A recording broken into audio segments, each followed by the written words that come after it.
En Costa Rica, la Corte Interamericana de Derechos Humanos arrancó la audiencia pública por el caso de 11 mujeres víctimas de violencia sexual en San Salvador Atenco, caso por el que ningún policía, ningún funcionario ha sido sentenciado a 11 años de ocurridos los hechos. En una reunión privada, el presidente Enrique Peña Nieto promulgó hoy la Ley General en materia de desaparición forzada de personas. Y el Pleno del Senado aprobó en lo general la convocatoria para elegir al nuevo titular de la FEPADE. La Cámara Alta eliminó el candado con el que se pretendía garantizar la independencia del nuevo fiscal electoral frente a los partidos políticos.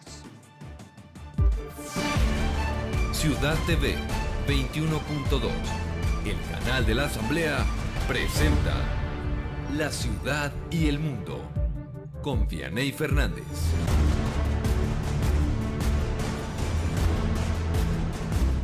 Muy buenas noches, soy Vianey Fernández y lo invito a conocer lo que ya es noticia. Saludo con mucho gusto a nuestra compañera Lupita García Girón. Lupita, ¿cómo estás? Muy bien, muchas gracias, Vianey. Muy buenas noches tengan todos ustedes. Acompáñenos durante la siguiente hora que aquí les tendremos la información más destacada generada hasta el momento. Estamos en el 21.2, la señal del canal de la Asamblea Legislativa del Distrito Federal. Comenzamos.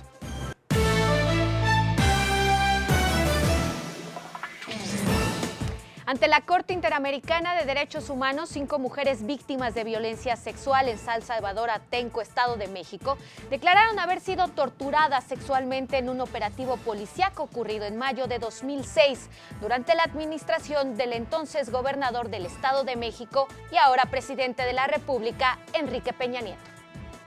La tortura sexual destruye vidas y destruye familias y comunidades enteras. Y a las sobrevivientes nos ha tocado reconstruirnos solas, luchar por la verdad. Pero no olvidamos que el Estado es el responsable y que es su obligación investigar y sancionar a todos los responsables de estos hechos. El presidente Enrique Peña Nieto promulgó hoy la Ley General en materia de desaparición forzada de personas. Ante familiares de desaparecidos, el mandatario afirmó que, al igual que ellos, se siente frustrado por este flagelo en el país. Y senadores y diputados afirman que acatarán el fallo de la Suprema Corte de Justicia para aprobar la ley reglamentaria en materia de propaganda gubernamental. El Senado acatará la resolución de la Suprema Corte de Justicia de la Nación para contar con una ley que dé certeza al artículo 134 constitucional. Yo creo que ningún poder debe estar exento del escrutinio y de la corrección que pudiera hacerle otro, sobre todo si es al que le corresponde, como en este caso a la Corte. Rechaza el secretario de Economía, Ildefonso Guajardo, que una revisión del Tratado de Libre Comercio cada 5 años genere incertidumbre financiera en el país o pérdida de inversiones. Lo que Estados Unidos propuso es una cláusula que se llama sunset, que sería una muerte súbita, que el acuerdo solo se hace con validez de 5 años y que solo si lo quieres establecer y reactivar, se reactivaría. Eso no estamos de acuerdo. Asegura el secretario ejecutivo del Sistema Nacional de Seguridad Pública, Álvaro Vizcaíno, que México debe evaluar, proponer y caminar hacia el sistema de justicia penal que merece. Pues advertimos que hay algunos engranes que no están girando a la velocidad para la que fueron diseñados, algunos engranes que necesitan gotas de aceite para que el sistema funcione como debe funcionar. Con 188.554 firmas recolectadas, el gobernador de Nuevo León, Jaime Rodríguez, el Bronco, amplió su ventaja respecto de los demás aspirantes independientes a la presidencia. Su competidora más cercana, la expanista Margarita Zavala, acumula 150.461 firmas, es decir, 38.093 firmas menos que el Bronco. Y aquí en la Ciudad de México, en la Asamblea Legislativa, se busca lograr un acuerdo para que las sesiones del Pleno se desarrollen con normalidad.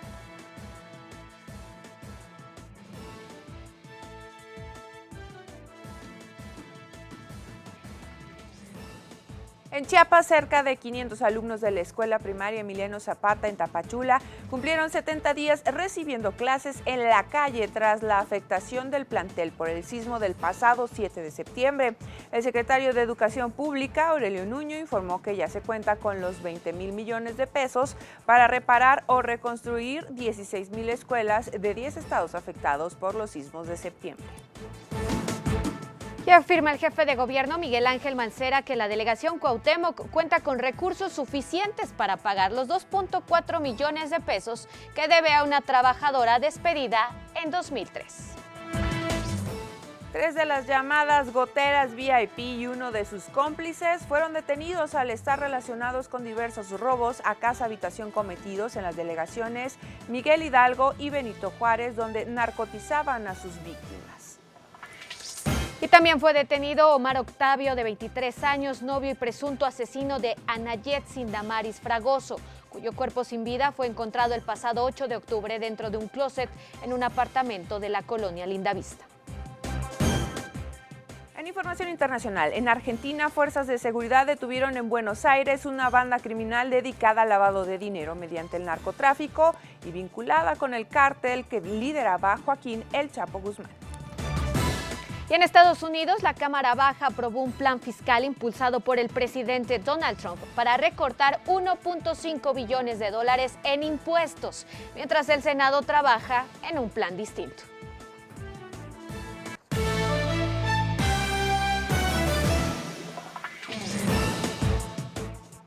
Vamos de lleno a la información. Con 64 votos a favor, el Pleno del Senado de la República aprobó suprimir el candado de la convocatoria a titular de la FEPADE, el cual impedía que los candidatos a ser fiscal electoral tuvieran vínculos con algún partido. La información es de mi compañera Elia Almanza. Con 64 votos a favor, 33 en contra y una abstención, el Pleno del Senado aprobó por mayoría suprimir el candado de la convocatoria para elegir al nuevo fiscal electoral, que impedía a los aspirantes a ocupar este cargo tener vínculos con algún partido político. Con los votos del PRI, Partido Verde, los 5 senadores rebeldes del PAN, así como del senador Manuel Cárdenas, quien impulsó esta modificación, la Cámara Alta tendrá que elegir al nuevo titular de la Fiscalía a más tardar el 15 de diciembre.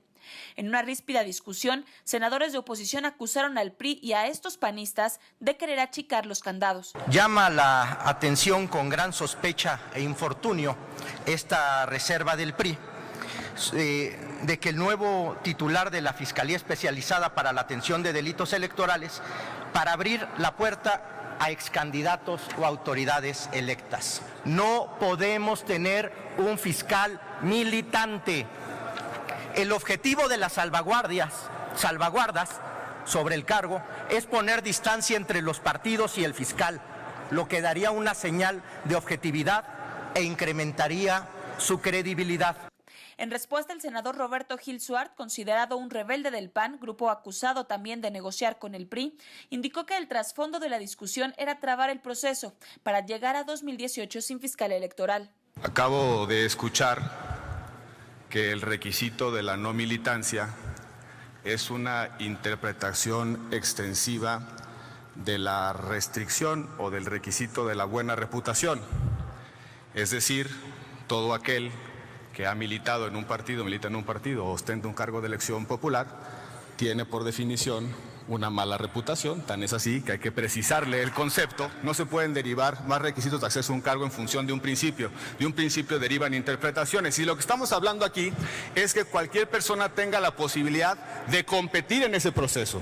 Eso no implica que el Senado, el colegiado, por mayoría calificada, nombre a una persona que no garantice los principios de imparcialidad o objetividad.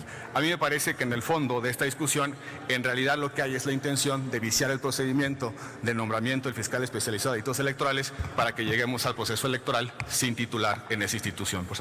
El bloque PT Morena también acusó que el proceso de convocatoria es simple formalismo, porque el PRI y sus aliados ya tienen negociado el o los nombres de quienes pueden asumir el cargo.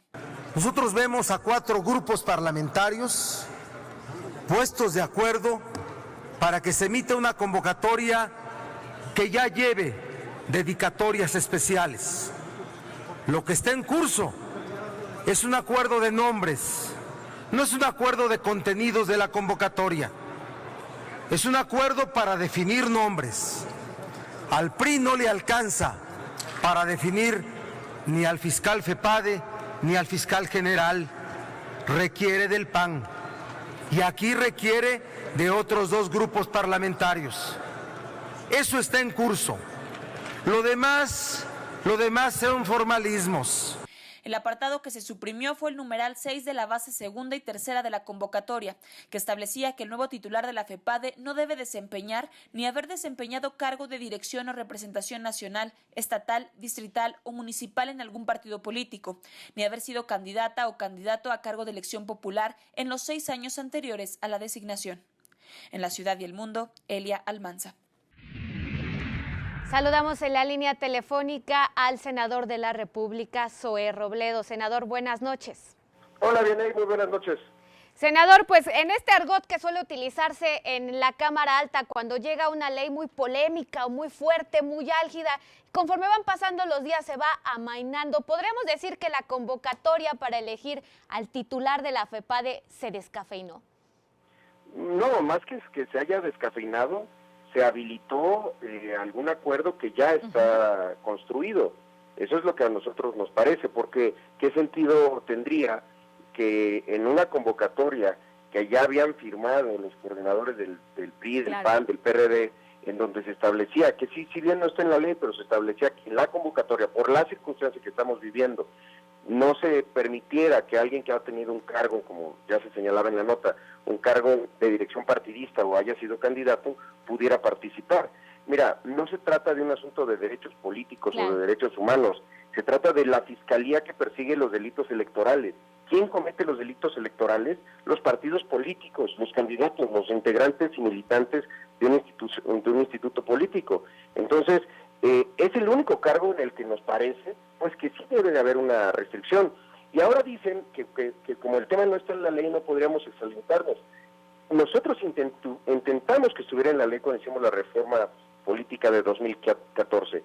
Presentamos varias reservas justamente con este elemento, que no se permitiera que nadie que hubiera tenido en un plazo de tiempo una responsabilidad partidista pudiera ser el fiscal anticorrupción. Es como se hace la fiscalía contra el secuestro, un ex secuestrador, pues es de verdad un sinsentido.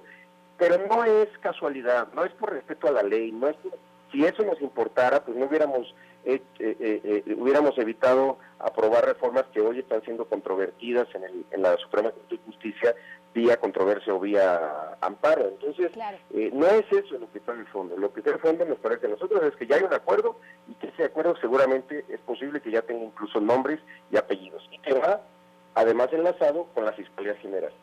Claro, justo para allá voy, senador. ¿Cómo llegamos hasta este punto si hace unos días, cuando destituyeron al entonces titular de la FEPADE, Santiago Nieto, veíamos 2 frentes y la oposición conformada por PAN, PRD, Morena, PT, pues estaba, digamos, muy envalentonada en que realmente se le diera autonomía a la FEPADE? ¿Cómo se llegó? ¿Qué hay de trasfondo? Mira, yo creo que hay dos trasfondos. Primero, un discurso público en el que hay voces que dicen que no podíamos detener esta convocatoria porque era irresponsable ir a una elección sin fiscal de delitos electorales. Sin embargo, está saliendo peor el remedio que la enfermedad, porque ahora todo parece que vamos a tener fiscal de FEPADE que sustituya al destituido Santiago Nieto, pero un fiscal partidista, un fiscal militante. Mira, a Santiago Nieto se le ha señalado insistentemente que tenía un conflicto de interés porque en algún momento había participado como asesor de una bancada partidista en el Senado, de la bancada del PRD, y que eso era suficiente para pensar que no iba a ser imparcial y objetivo en sus resoluciones. Ahora lo que dicen es, no importa, que eso es lo de menos. Podemos decir un fiscal que incluso haya sido candidato en la elección del 2012 o en la elección del 2015 o que haya ejercido un cargo de dirección partidista.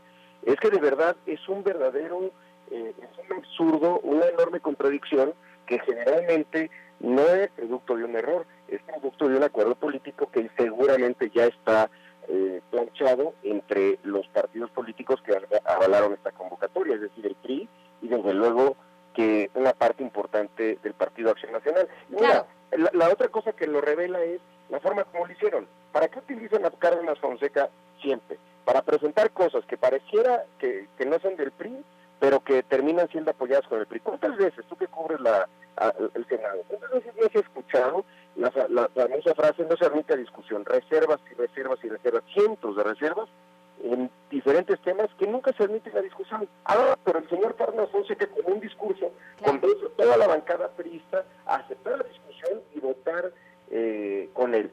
Él, ese señor, es el que mató 3 de 3. Recordémoslo, de madrugada presentó una reserva del artículo 29 que mató con la posibilidad de que hoy tuviéramos ya conocimiento de las declaraciones patrimoniales de intereses e impuestos de toda la clase política. El que la mató tiene nombre, apellido y se llama Manuel Cárdenas Fonseca, uno de los senadores más priistas, sin importar si forma parte de la bancada o no. Senador, nos come el tiempo, pero rápidamente, pues, ¿qué queda por hacer en la Cámara Alta ante este panorama? Impedir el nombramiento de un fiscal militante, que cuando lleguen las propuestas, que cuando se abra la convocatoria y detectemos quién es el fiscal militante, pues la misma actitud que ha tenido durante otro momento el PAN y el PRD cuando conformamos el frente opositor, se repita, porque de otra manera pues quedará evidenciado quienes quieren que vayamos a un proceso electoral en el cual el árbitro ya esté de antemano con una preferencia. Claro, ¿se podría prever otra crisis legislativa, otro paro pues ante la designación de un fiscal carnal, ustedes le nombran, si es que se da?